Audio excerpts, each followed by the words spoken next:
परीक्षा पेपर्स एखाद्या top secret प्रमाणे गुप्त ठेवले गेले.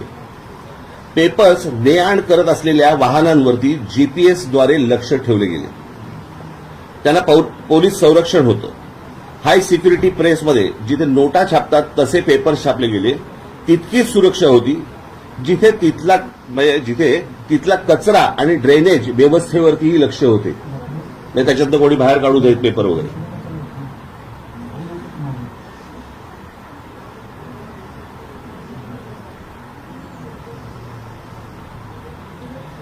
ज्या शिक्षकांनी पेपर्स काढले होते ते मागचे सगळे बाहेर काढतात. जर सगळ्यांना बाहेर काढा. सगळ्यांना बाहेर काढा. जा सगळ्यांना बाहेर काढा. जरा सगळ्यांना बाहेर काढा. सगळे जा तुम्ही. सगळे बाहेर थांबा. सगळे बाहेर थांबा. सगळे बाहेर थांबा. सगळ्यांना बाहेर थांबा.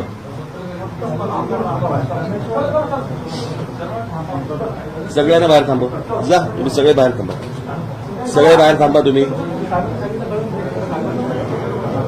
सगळ्यांना बाहेर थांबवा. सगळ्यांना बाहेर थांबा. तुम्ही बाहेर जा सगळं.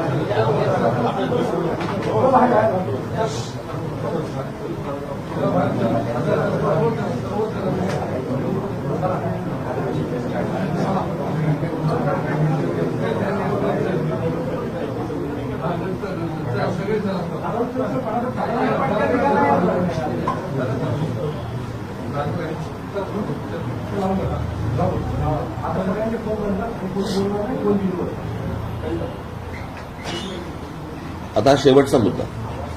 ज्या शिक्षकांनी पेपर्स काढले होते त्यांना सुमारे महिनाभर एका सुरक्षित ठिकाणी ठेवलं होतं, कोणत्याही संपर्काशिवाय.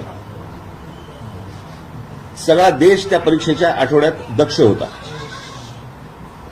बांधकाम गंमत बघा तुम्ही. आपण म्हणतोय तिकडे काय हुकुमशाही आहे किंवा काय जे काय म्हणतोय आणि आमच्याकडे लोकशाही वगैरे.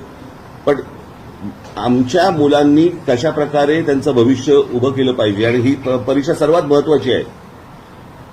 सगळा देश त्या परीक्षेच्या आठवड्यात दक्ष होता. बांधकामं थांबवली होती सगळी, कारण मुलांना शांतता हवी म्हणून. वाहना